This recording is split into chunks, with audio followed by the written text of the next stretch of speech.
Hi, my name is Ishanee Chanda, and this is my poem, Sepulchre. There is a thistle of sage growing in my grandmother's grave.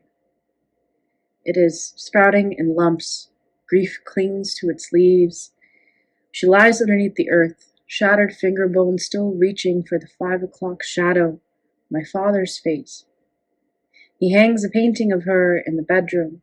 She sits stiff in a chair full of dead wood, her eyes shining with something sickly. He sleeps in the garden of her grave, wakes up with dirt in his ears, flower buds peeking out from underneath his eyes. He says she sings to him, and he sleeps.